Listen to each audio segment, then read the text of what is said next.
Reference to the today's topic, I think it is becoming more and more pertinent for these days because there is a great deal of emphasis on research and publications for various reasons. You may be aware of the recent introductions like NIRF ranking, where teaching and learning component along with research, takes a lot of weightage, or it has been given a lot of weightage.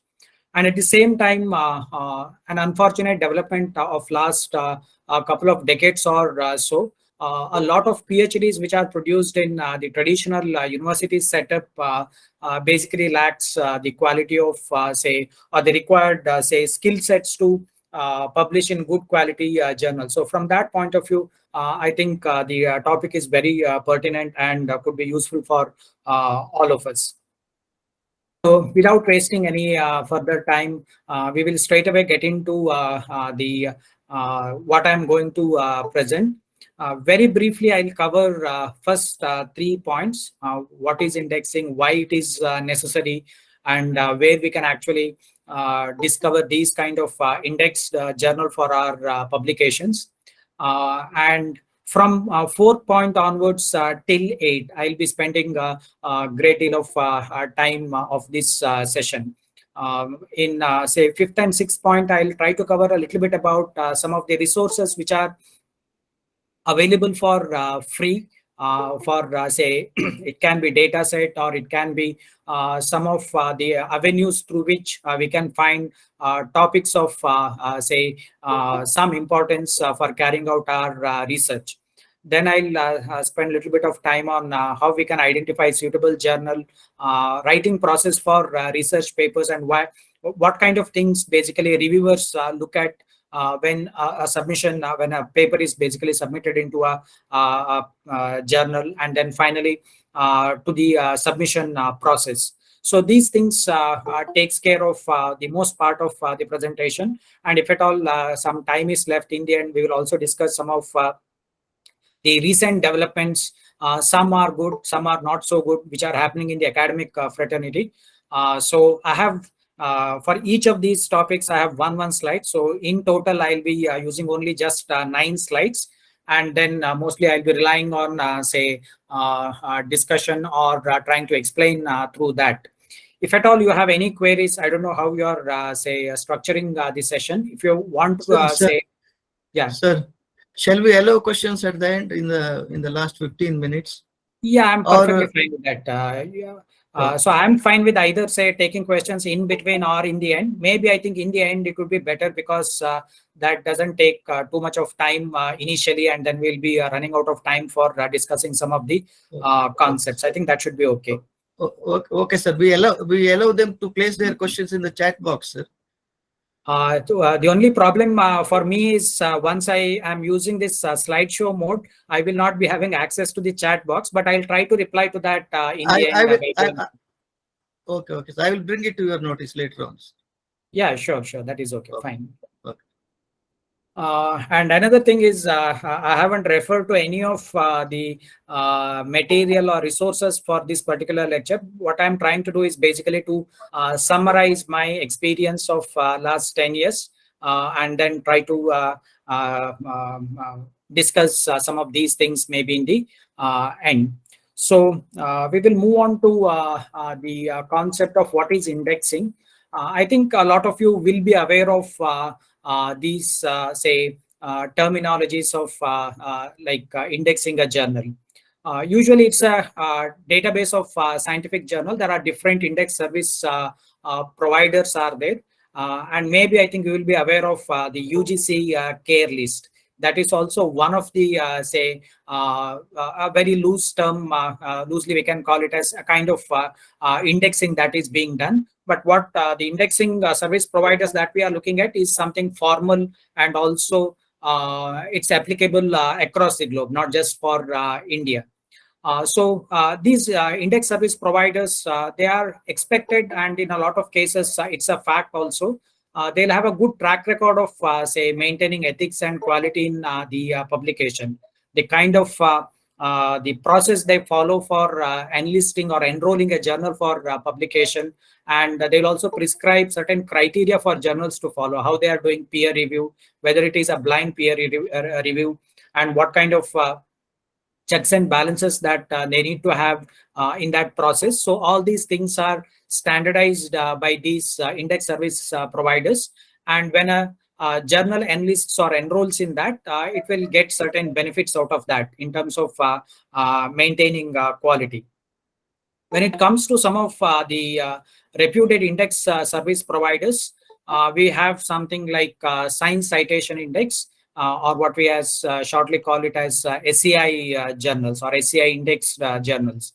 In case of Science Citation Index, there is a separate subsection called SSCI, that is Social Science Citation Index. There is also something called HCI, that is Humanities Citation Index. So it covers a very wide range of journals. Still, Science Citation Index represents some sort of, say, a creamy layer of journals. It's not as vast as the other service providers. The one which is extensively used or referred to is Scopus. This has a very large database of journals, and they take the revisions at a regular interval. Minimum, it will be done once a year. Some journals may be removed from the list if they are not following prescribed criteria, and there may be a case of some inclusion as well. Scopus covers almost all subject areas, and if you are looking at only social sciences, I think there may be not less than 5,000 journals which are listed in Scopus. So that is the extent of the coverage of this particular database. And in a lot of universities and institutions, this is, say, being subscribed as well, the journals which are listed in Scopus. As far as India's NIRF ranking is concerned, a publication will be considered for, say, ranking only if it is published in Scopus indexed journals, not in the other or non-indexed journals are not considered. Since there are multiple, say, service providers, if you look at the coverage of the Scopus, almost all journals which are listed in SCI are also listed in Scopus. So we don't have to really worry about these things beyond a point. Then there is PubMed, which is mainly for medical related journals. EBSCO and ABDC is again related to social science, business management, these areas. ABDC is one list where we can also use. It is called Australian Business Deans Council listing, where journals are listed as A star, A, B, and C. Apart from this, there are various other index service providers as well. Even Google Scholar is also one of the service providers, but I don't find any reason to go beyond SCI, Scopus, EBSCO, and ABDC, because these journals or these services basically cover a very vast network of journals which are into publication of primary research papers.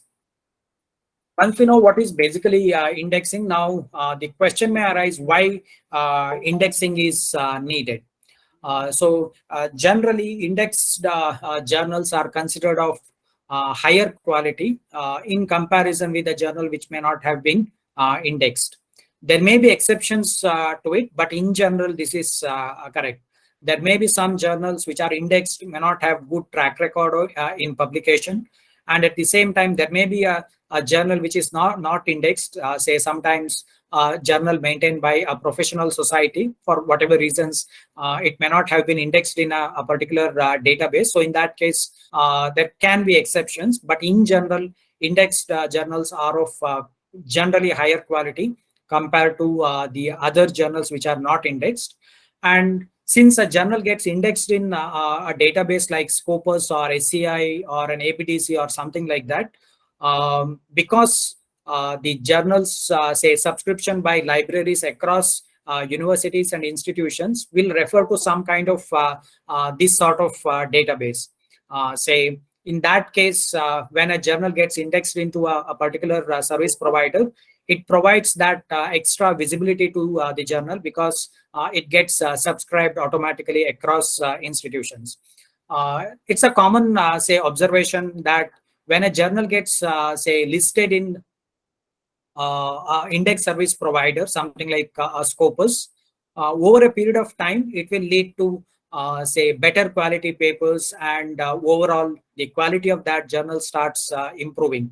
And since if we are able to publish in these kind of, say, journals which are listed in Scopus or SCI, since these journals are subscribed across the globe, it will lead to better circulation of our research papers. As a result, there is a greater chance that your research papers are being cited by others. Where, say, in the literature review section of some other paper, your paper might get, say, listed in that.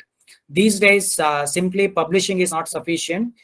Even there are metrics to assess how good that paper is based on the response it has received from the research fraternity. And one such criteria is the number of citations that a particular paper gets after the publication. So there are a lot of benefits for, say, if at all you are having a journal, if you are managing a journal through your college or through your department, there are enough reasons or positives for to go for indexing it, and because of which there is overall improvement in the quality of that. So this is briefly about what is indexing and why there is need for indexing a journal, and while publishing a paper, why we need to look for those journals which are basically indexed in a relatively good index servicing provider.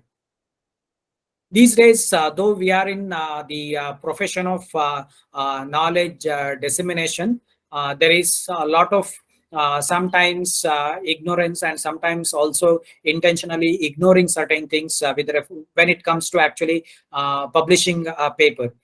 There may be journals who which make flat claims about that their impact factor is so and so, and they are indexed in all kinds of, say, service providers. But what as a primary, say, cross check that we need to do is we need to go to those index service providers website, and then try to search for those journal. Suppose if somebody claims that it is Scopus indexed, then the first thing that we need to that we should do is that we should visit the Scopus website, and look for the presence of that journal. So it is very easy and straightforward to do. Now we all have a smartphone with an internet connection. Even if we don't have other, say, computational device also, it's very easy to find out a journal, whether it is indexed or not. And this index servicing also provides other services or other benefits for us, in the sense, if we are really looking for a journal for publication, and if we are not aware of a lot of journals in our, say, area of interest, simply by visiting these websites, we can get a list of journals which are indexed in a particular area. Say, for example, if you visit Scopus, and if you click on social sciences, and within that, if you are filtering only for, say, economics, commerce, or management type of journals, or journals in this field, you will get the entire list of journals which are, say, indexed under that category. So from that point of view, if you have a journal in mind, you can go back and search whether it is really indexed in that service provider. Or in case if you don't have a clear idea as to what are the possible avenues for publication, even in that case also, you can visit index service providers website, and then find out what are the journals which are, say, indexed in it, and then you can go back to the specific journal website and see what kind of papers that they are publishing. So from this point of view, I think in the last 10 years, this I'll also discuss a little later. This information and communication technology has brought a lot of, say, revolution even in the field of research. And basically it has, say, eased the burden of researchers to a large extent. So in next, this slide, as well as the next slide, I'll just discuss a little bit about some of the freely available data sources. We know that we require different kinds of data for our research. Maybe there may be access to some of the secondary data sources. But when it comes to some of the studies which require primary data and also data which is collected at the household level or an individual level, then it becomes extremely difficult for us to go and collect this particular data. It requires the physical effort, it requires time, it requires financial resources. Maybe if we are having a project, then we may be able to do it, but otherwise it becomes very difficult to get this sort of data. But in the last, say, 5 years or so, a lot of data which is collected by government agencies, now they are, say, given for free downloading. If you look at the surveys conducted by NSSO, National Sample Survey Organization, they have various kinds of surveys which are conducted at, say, 5-year interval.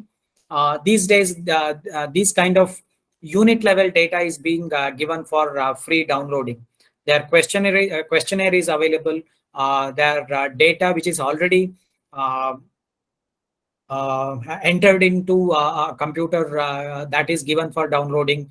If you want it in Excel, you can download it. If you want in an SPSS ready-made format, even that is also available. All that we need to do is to download this data, go through the questionnaire, and then understand what kind of data is being collected, and then it can be used for our research purpose. We can really look for what can be done using such a data.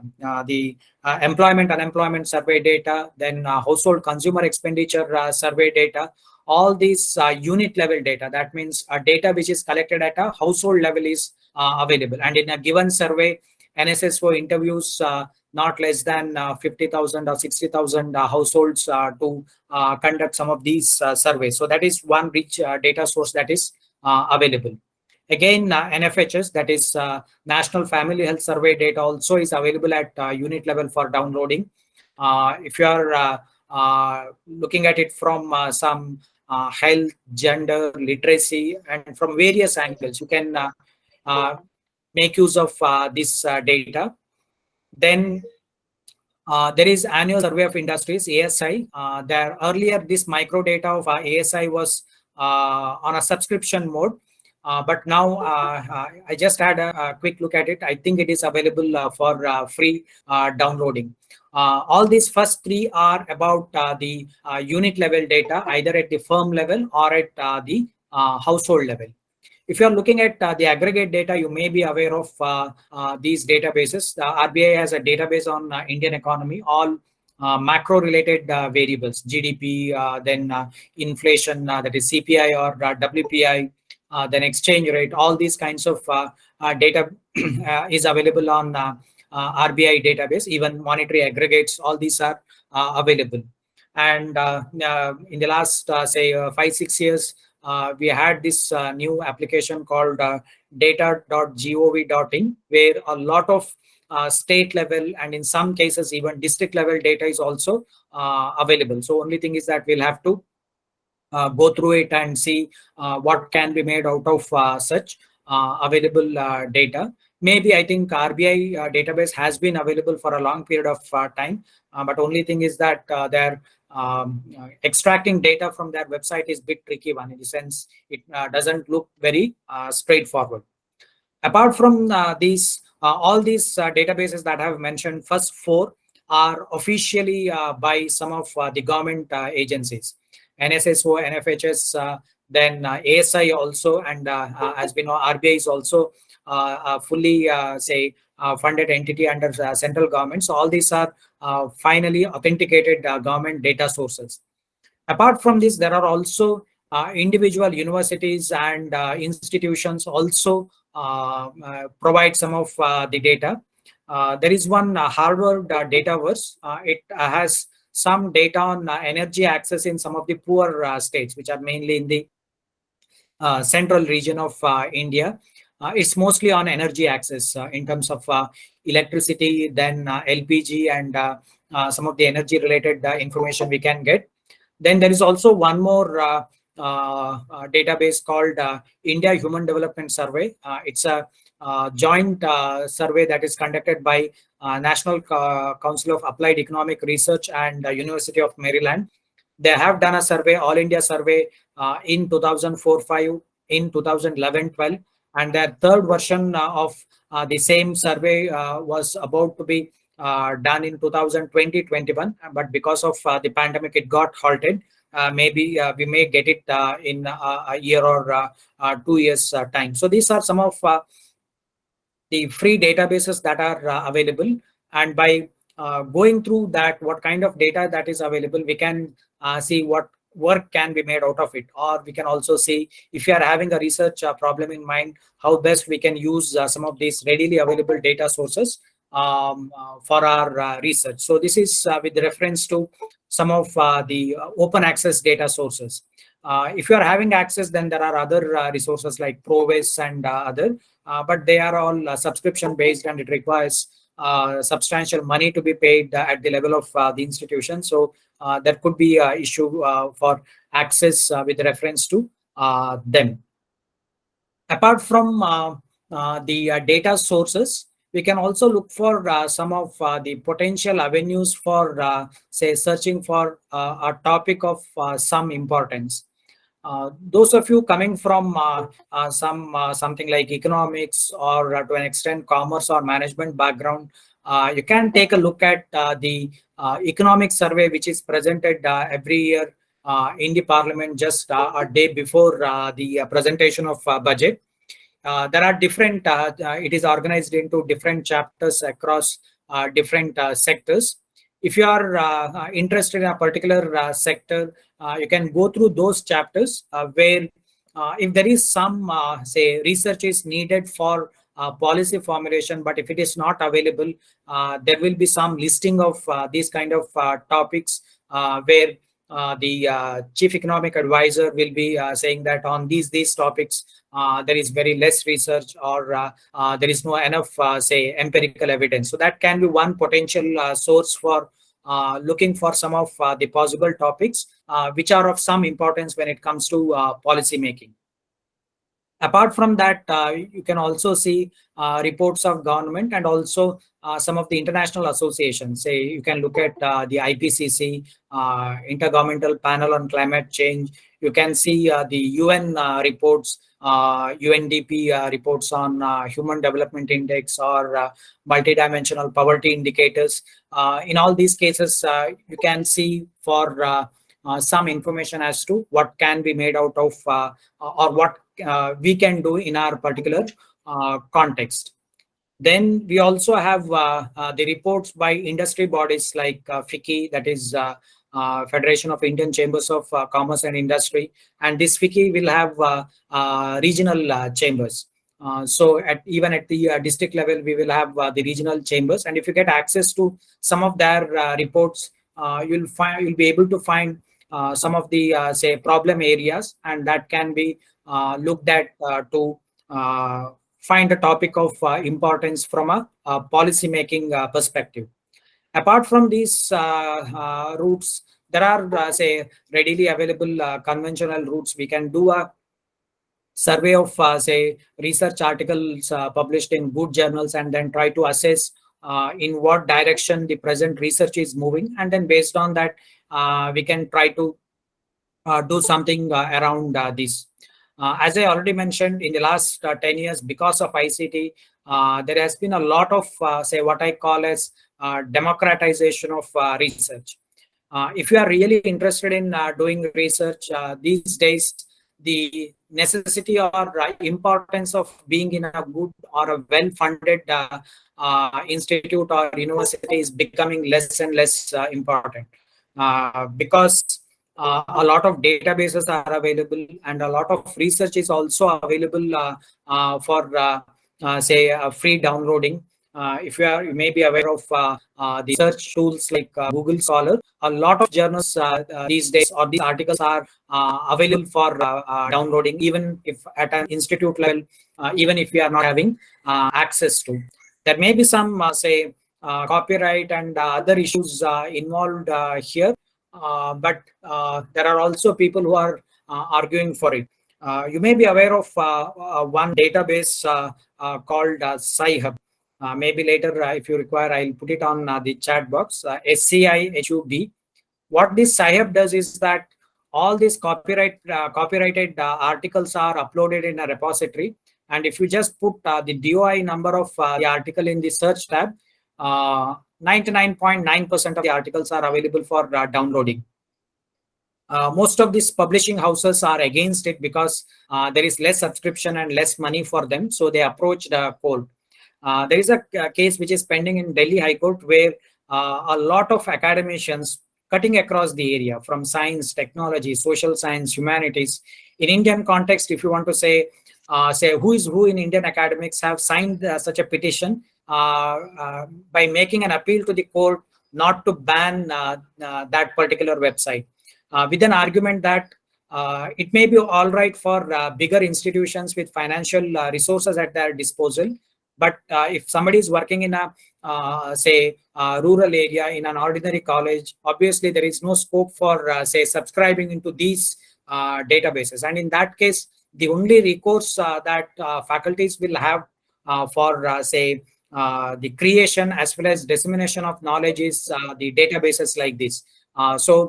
Depending on which side of the argument you would like to be in, one can frame opinion, but there are also people who are making efforts to make these kind of resources freely available to people. That is why the importance or the need for being a good institute or a institute which is funded well is becoming less and less important. Only thing is that you need to have time and orientation to do research. And in that case, there are many opportunities or avenues to get the required resources. So this is briefly about some free resources or data that is available, and also very briefly about where we can look for some of the possible topics of importance, either from policy making perspective or from, from an academic perspective. Once you start, working on an area and working on a specific topic, and when you try to write a paper, then you will be starting the process for identifying what is the appropriate journal for that particular paper. So in this process of enlisting the journal, we can look at various factors of which can go into deciding what kind of a journal that you would like to choose. One criteria that we can use is the number of readers for a particular journal. Say if you take the example of Economic and Political Weekly, EPW journal, it may not be indexed in most of I don't think it is indexed in SCI. If I remember correctly, it is indexed in Scopus. I'm not 100% sure. Apart from that, it's not indexed in most of these service providers. But it is one of the journals which is extensively used in Indian academic circle. As a result, even if it is not indexed also, one can take a look at something like EPW as a potential avenue for publishing your paper. So number of readers makes a big difference. Then the second criteria that we can see is there may be a journal. On the face of it, it may not appear to be, a reputed or not a household name.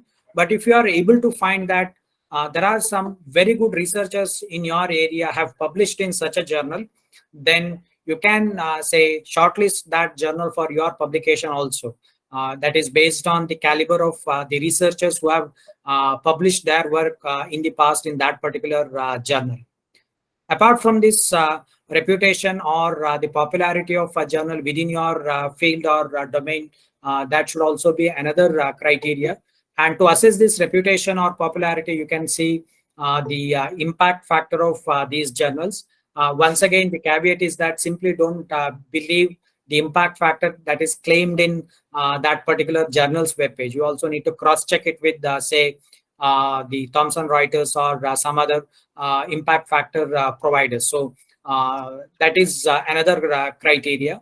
Then the third criteria or the fourth criteria that we can say is whether the journal is an open access journal or whether it is a subscription based journal, or to put it simply, whether it is available for free for downloading, or whether money will have to be paid for reading a paper that is published in a journal. I'll come back to this point later as well.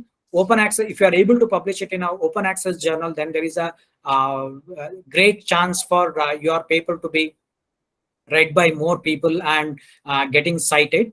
But a lot of these open access journals have a subscription amount or an open access fee, which is very high. So I'll come back to it later. So all these factors that you can see while shortlisting a journal for possible publication. Last but not the least, you also see whether there is a realistic chance for, say, your paper to get through in a particular journal. If journal is of very high quality, and if you are doing a rudimentary paper, then there is no point in submitting to such a journal, because it involves a lot of time and effort, and unnecessarily one may be wasting that as well.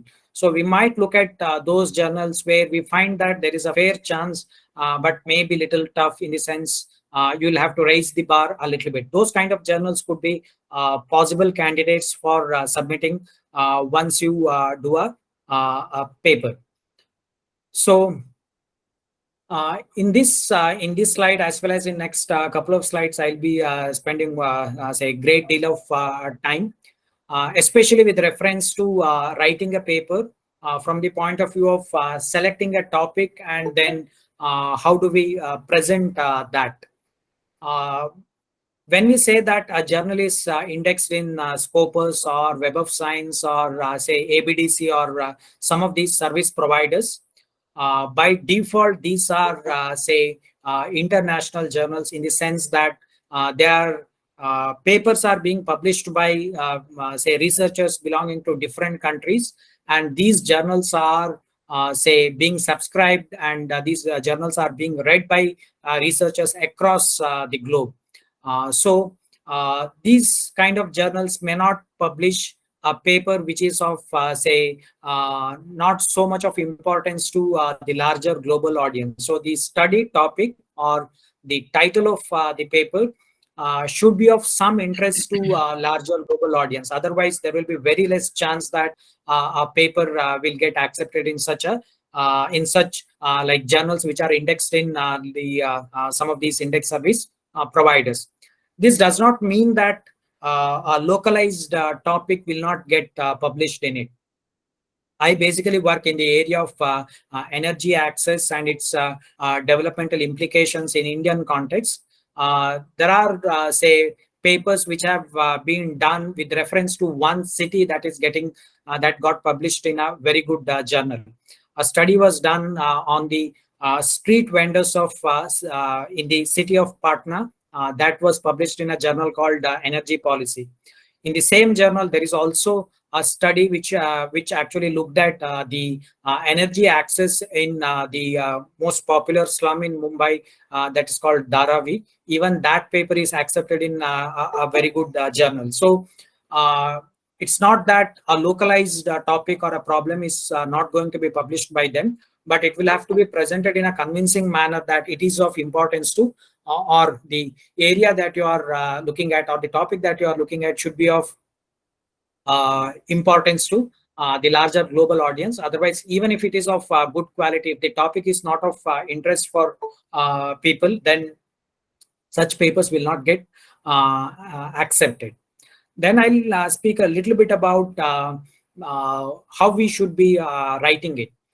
The first thing that anyone looks at is the title of the paper, and below that there will be abstract of that paper. So if there is one part of the research paper which is mostly say has a chance of being read by a lot of people, is the abstract. Whether you have access to a particular journal or not is a different matter altogether, but abstract is freely available for all whoever is having say internet access. Since it is going to be the first thing that is going to be read in a paper, and it's also being read by most people who are having interest in that area, this should be written with greatest care. Normally what happens is that we write a paper just before submission to a journal, or if a paper is rejected in a journal and we want to submit it to another journal, in that case, if the journal has different stylistic requirements, we may draft it in a hurry or something like that. We may not put a lot of say mind into writing this abstract, but it should be say given utmost importance, because this is the only part of paper which is available for everyone, irrespective of whether it is a free journal or a subscription based journal. So after abstract, the second most important say writing in a research paper is how we actually write the introduction section. Uh, what I call it as how we actually set up a convincing case for an empirical investigation, or say a research into that particular topic. If we are convincing in this, if you are able to convince the reader, or sometimes even the reviewer also, in this particular section, then there is a great chance of say your paper getting through in the publication process. Not just I publish in the index journals, I also review, say on a say weekly basis, I might review one paper for a journal. So the most decision of either an outright rejection or giving a second chance to a particular paper happens at the time of writing, or sorry, at the time of reading the introduction section. How scholarly you are in your area, or how well you know a particular topic, is basically reflected in this introduction section. That is why when you are reading a paper for your literature review, take a good paper which is published in a very good journal in your area, not just from the content point of view, also look at the flow with which they write the introduction section. Usually it flows from a general discussion to the specific. That is how the typical structure of the introduction section flows. And it attracts basically the attention of the reader. So we'll have to set up the article for a case for empirical investigation, so that the reader or a reviewer should feel that it is important to do that study, so that they also give enough importance to the subsequent sessions, so that you will get, if not an outright publication, you might get a second chance to revise the paper and then resubmit it after incorporating the comments. So after abstract, the next most important section.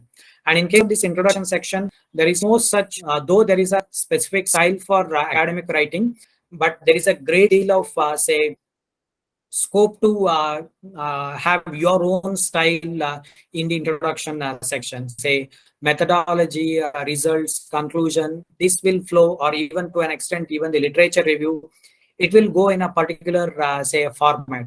But there is very less structure in case of the introduction section, and because of which it basically reflects the academic say quality of a paper, or how well read the authors of that paper are, is basically reflected in the introduction section. You will have to give a complete overview of what you are doing, what kind of say research, briefly what has been done in that particular area, what kind of methods that you are looking at, and also a little bit about some light on the potential say results of your study, and also explicitly telling the reader that this is the importance of this particular topic.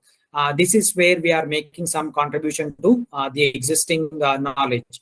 So that has to come in the introduction section, and that is why take a good paper of a good journal and then see how they have structured the introduction section, and that will give us some idea regarding how we can also do it for our paper. When it comes to the methodology, what objectives we are having, we need to devise an appropriate method for it. So in that case, it is extremely important to know what kind of methods that we need to use in that particular context. And then comes the question of how to use that particular method, and also a clear justification as to why we are using that method. There may be competing methodologies for studying the same topic. And out of those different methods, if you are selecting one method, we need to be convincingly telling the readers that this is the reason I am choosing this method, and this is the reason this method fits into, say, my research better than any other competing methods. So here, once again, I would like to stress that there is a tendency, not just doing say during PhD, even in writing the papers also, there is a tendency for the researchers not to do this part on their own and then trying to giving it to somebody else. So in that case, it could be a statistician or somebody else, but that is not a good practice as such, because that is the heart of your paper. In that case, it should be done by us only. In that sense, in that case, we will be knowing what exactly our objectives are. And if we know a little bit about what a particular methodology does and what it doesn't, then we will be in a better position to say write this particular section, and also say identify a suitable methodology. So these days, it has been the case for a long time, and it's also becoming more and more pertinent these days. There is no area in social science research which is, say, untouched by the empirical methods. It could be statistical methods, or it could be econometric methods. Using some of these quantitative techniques is becoming almost, say, next to impossible to avoid, say, in doing research. As a result, it's extremely important that we have some idea as to what different methods are, where it can be used, how it can be used, and once we are able to generate the results, how we can interpret. So this kind of an idea we need to have when it comes to the methodology. Once you say identified the topic, then you have shortlisted methodology suitable for your data, and ultimately the actual task of generating the result, and that results needs to be presented in a say appropriate manner. In some cases you might use tables, and in some cases maybe a graph would give say better or convincing say picture of the results. So you will have to decide on whether you want to do a table of results, or whether you want to put it in a graph. Those kind of calls that you need to take. Then and again, these days there are a lot of softwares that are available, and some people have the tendency of simply copying and pasting the results from SPSS or SATA or some of these softwares in the paper. Because there are a lot of information which are given in a software output may not be of importance to the reader. So in that case, we need to concise it and fit into what story we want to tell, that should be reported. Then I would like to make a slight difference between reporting result in, say, a table or a graph, and then trying to write explanation for that. A most common mistake a lot of people do in this process is trying to explain the same thing that is there in the table. This coefficient is positive, this is negative, this is increasing, this is decreasing. Anyone who has the basic say understanding of numbers can make out whether a sign is positive or negative, or say whether the numbers are increasing or decreasing. What we need to do is we need to draw the inferences based on that result, and it should not be simply reporting what is there on the table. It will be a simple repetition of the same information that is there on the table, and it will not convey anything new to the reader. So every space that is allocated to a research paper, in a research paper, should convey something to the reader, and it should not in any way the reporting of the rudimentary thing which is already there in one way or the other. Once we present the results, then finally we'll have to go for say writing the conclusion section, basically trying to summarize the whole paper. Again, conclusion section is equally important, like writing an introduction section. Apart from the say the reader, sorry, the person who is writing a paper, reviewer, and a very handful of people. In most cases, when somebody wants to read a research paper, they may not read, say, word by word or line by line from first page to the last page.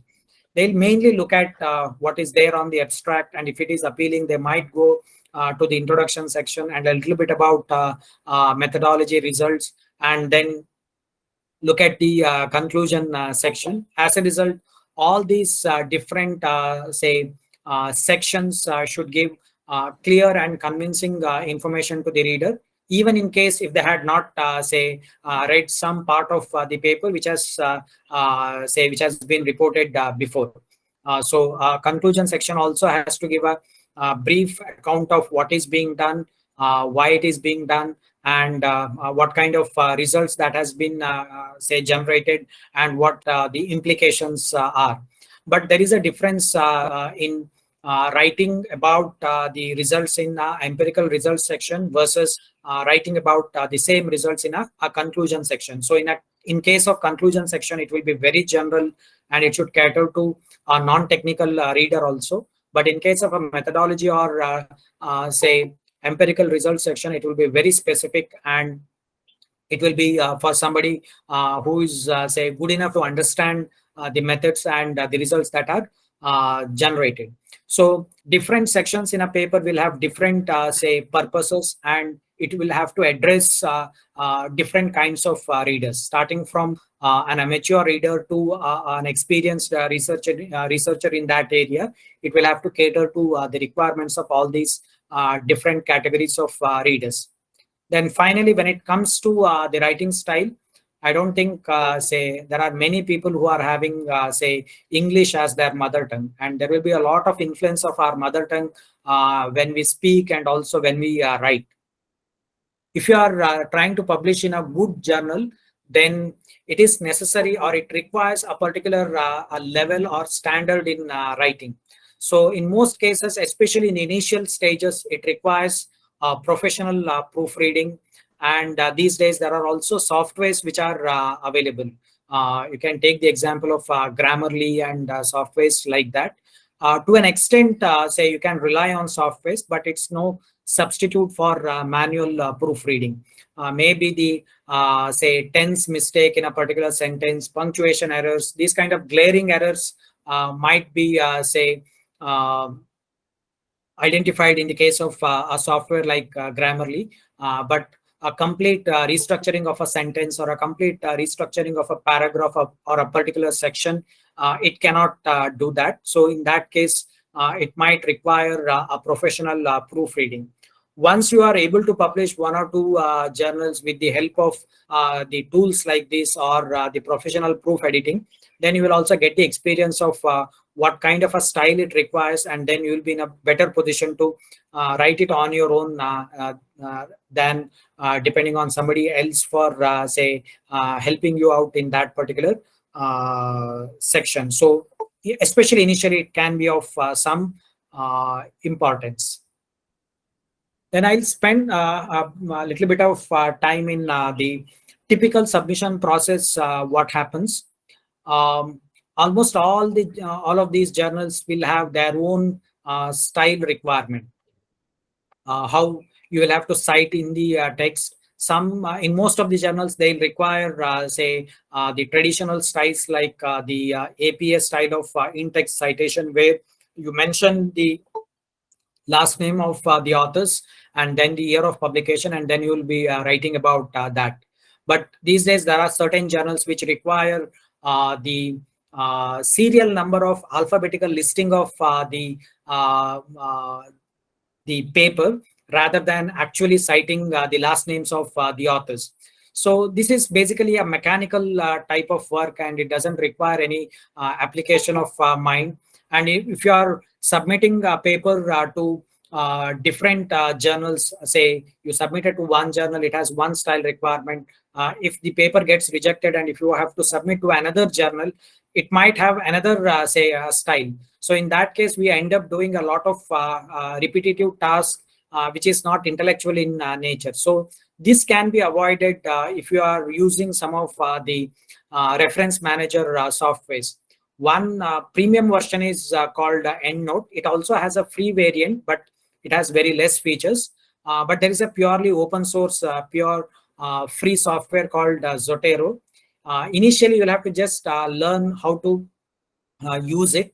You'll have to import all your say research articles into the Zotero platform, and then you'll have to put it in a specific bracket format what paper that you are citing.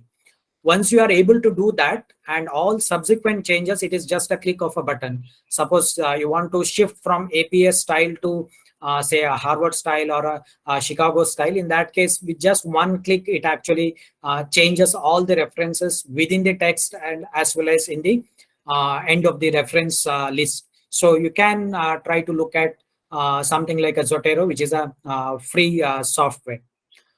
After doing all the work, say by following the stylistic requirements of a journal, you submit a paper.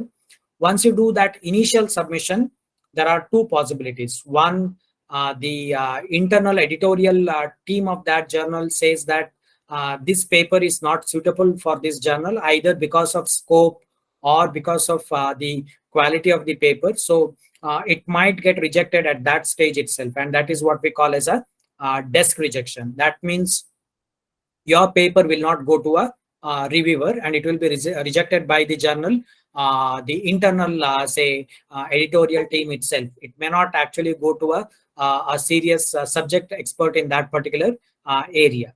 But once it, say, passes that initial screening, then it will go to a reviewer. And most of the journals which are in, say, listed under a reputed, say, indexing service provider, they'll have a blind review process. In that case, the as an author, you don't know who has reviewed your paper, and at the same time, reviewer also will not know who has written that particular paper. So they'll follow a blind review process, and it will go to a reviewer. Once it goes to a reviewer, usually it will be the subject matter experts who have published in that particular area before. So it will go to such people. And in case of this review process, it might lead to an outright rejection as well. But this rejection is different from desk rejection. So when say peer reviewer basically rejects your paper, they'll give you the comments for say why they are rejecting it. You can take a look at those comments. Even if it is a rejection also, you can read those comments and see how realistic those comments are, and how many comments that you can address. And if you're able to address some of those comments, and when you are resubmitting that paper to a different journal, in that case, it can improve the quality. The other, if not outright rejection, the reviewers might say that it may require a major or minor revision before publication. As a result, they are not outrightly rejecting the paper, but will give a second chance to the authors to revise the paper in light of the comments. It is at this stage we'll have to be extremely careful, because the reviewer is finding some merit in our paper, and he or she is giving us another chance. So in that case, and in most cases, say based on my experience, if we are able to address almost all comments to a fair degree of satisfaction of the reviewer, there is a very good chance that the paper will be accepted. So there will be either a major revision or a minor revision. Major revision might require more work compared to a minor revision, and minor revision may have a far greater chance of acceptance than the major revision. Uh, if not, then there can be an outright acceptance also. But if you are submitting to a journal which is of good quality, and if you feel that even at the time of submission that I might have to say stretch a little bit to get say a paper accepted in a particular journal, in most cases, in the very first instance itself, one may not get, or in most cases you may not get an acceptance for your paper. So it mostly it will be a rejection or a major or a minor revision, and you'll have to be ready for that. Once if it is a major or a minor revision, or even if it is a rejected paper, we can incorporate those comments and then resubmit it to the same or a different journal. If it is major or minor revision, obviously we'll be making a resubmission to the same journal. In that case, all three possibilities are say open. It might still, even after getting say my major revision comment, and after revising those or incorporating those comments also, it may lead to a rejection, but chances will be relatively less. But the further chances are they might ask you to revise it further. But in that case, the chances of acceptance is much more, and you'll have to be say very attentive to all the comments that they have given. Or after major or a minor revision, it might lead to the acceptance of the paper. Once a paper is accepted, then there will be a grammar editorial team for most of these journals. They look at they'll read a manual proofreading, and if there are any say mistakes in it, they will highlight it, and they will send you a document for proofreading. You will have to make that final proofreading, because once you accept the paper that is say provided by the editorial team of that journal, then no more say corrections is possible. So that is why they'll give a final chance for proofreading, and then follows the copyright signing, and that basically completes the process of the paper initial submission to the final signing of the copyright agreement. And then depending on the journal policy, it will appear online first, and then it will come to the print version, if at all the journal is also having a print version of that particular journal. So this is the normal life cycle of a paper, from initial submission to finally appearing on a say either a web platform or a final print. But in all the entire process, one thing that you need to keep in mind is that if your interest or the desire is to publish in a good journal, then it requires a slightly longer term outlook. That means just I submitted today, within a month I am having a publication in my hand is not going to work out. Even a realistic time frame that you need to keep in mind is that somewhere in between something like 4 to 6 months time to 1.5 to 2 years also. I have the experience of getting through a paper in a relatively good journal after multiple rounds of rejections and resubmissions, and it had taken almost like 2 years. There are also cases where a good journal has accepted a paper from in a say a 6 months time.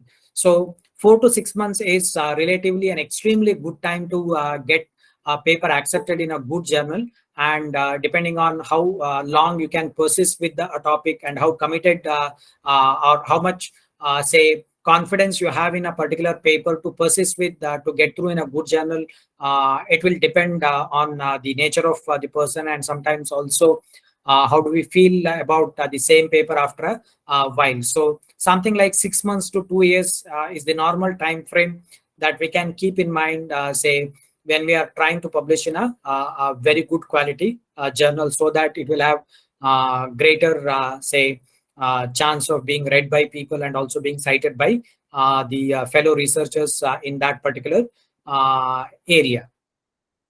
Then I will also discuss a little bit about some of the things, some of the good things, some of the bad things that are happening in our profession, and also, and based on that, we need to be aware of certain things. When you're say choosing a journal, there are three possible fees that we may have to pay. One is an open access fee, the second one is a submission fee, and the third one is a publication fee. There are hundreds, or say if not hundreds, there are thousands of journals which do not have any of these fees. But there are also journals say they'll provide an opportunity to publish as a open access paper, which means that even if that journal is say subscription oriented, if you are able to make that payment, then that paper will be available for say free downloading by all the researchers all over the globe. But it will be a bit expensive in nature. Say a typical say open access fee for a good Scopus or Web of Science indexed journal ranges anywhere between $1,000 to $2,500. With the present exchange rate of more than 80 rupees per say dollar, it extends something like 85,000 to 2.5 lakhs. So which is beyond the say wherewithal of most of us to make such a payment for one paper. But there are many institutions abroad, and these days even in some of the Indian institutes also, they sponsor the faculties to publish as an open access paper, because it has a better chance of getting cited. But say even in a subscription, I think most of us can forget about trying to publish as an open access fee by paying such a large amount. Then there is something called submission fee, which will be in the range of something like 100 to $250, because journals are these days they are running it like a corporate house, so they also have expenses in the form of having their in-house editorial team. For them, salaries needs to be paid, and they have other say fixed expenses. To cover that, some a small fraction of journals, they charge something called submission fee in the range of 100 to $250. And this say if a paper is getting rejected either through desk rejection or say rejection in the hands of reviewers, this fee will not be reimbursed. I think even 100 to $250 is not a small amount. 8,000 to something like around 20,000 uh, can leave out even those journals which are asking for say submission fee. The thing that we need to be extremely careful about is the publication fee. There are certain journals which ask for some money once a paper is accepted. So here the thin line between paid journals and professional or a proper journal gets say blurred at this stage. So if somebody is asking for you to pay something at the end of the publication process, you need to be a bit careful about such journals. But one good thing is that if you are looking at a Scopus database, there are thousands of journals which doesn't charge any of these things, neither open access fee, nor submission fee, nor publication fee. So we can outrightly say forget about all those journals which are charging some fee to publish our paper. Then the second thing we need to be extremely careful about is the journals which are called as predatory journals or outright paid journals. They don't do any proofreading. They don't do any say peer reviewing. Just they'll accept money and publish it as a scientific paper. And there are hundreds of journals in every area, and there are say predatory journal list also. Thousands of journals are listed under this category. That is why publishing in an indexed journal becomes extremely important, because the index service provider would have done all these say due diligence before enlisting that. So one should, it's okay not to publish papers than publishing say papers in predatory journals or paid journals.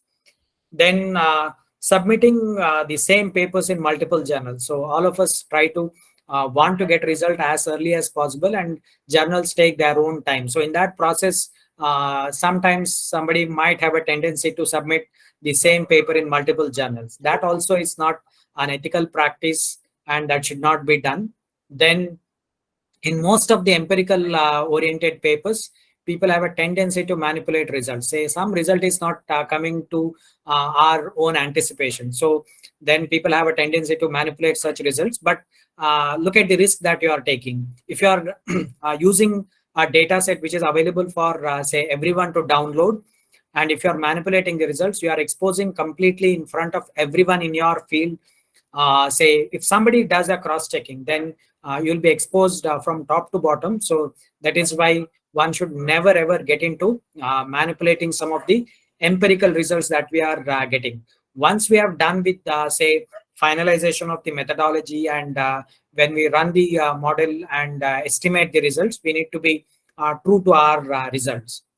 Then comes the plagiarism, which is simply an academic crime, just like robbery or theft. Say copying someone else's work. There are a lot of plagiarism detection softwares which can detect if it is a copy paste or a cut paste. If you write a paper and if I rewrite that paper without doing any extra work, none of the plagiarism detection softwares can actually, yeah, none of the plagiarism detection softwares actually can detect such a copying. So since we are in the profession of say educating people, it is highly unfortunate that it has come to this level, in the sense UGC and other regulatory bodies will have to insist that uh, there should be a plagiarism check before submission of a paper or a thesis. So that is the level to which we have fallen. And also because of which we'll have to take whatever say negative impact of that. So both are extremely bad: copying someone else's work and at the same time copying say someone else's idea, in the sense you rephrase it and try to publish it. Both are not acceptable. And then finally, as I mentioned earlier, there is a tendency to outsource the research work, especially in the data analysis part. Even that is also not a good practice, because you are doing a paper and you are taking credit for doing that entire paper. So in that process, if some part of the paper is being done by somebody else, and for that the credit is not given to them, then it's a equally say as big a crime as plagiarism or a manipulation of results. So whatever work, however elementary it could be, we should be doing it on our own. Or if you are finding somebody else is good in something, then you can actually collaborate and try to do some work. But outright outsourcing of research work to somebody else is not a good practice or in the right spirit. So these were some of the things that I wanted to cover. I had a slide on my research, but if you require, I'll share this slide so that you can go through some of the papers that I have published. So since it's almost 6:15, maybe some 10-15 minutes, if you are able to discuss some of the issues, if you have, we can discuss that. So thanks a lot for a patient hearing. And if you have any questions, we'll take it up.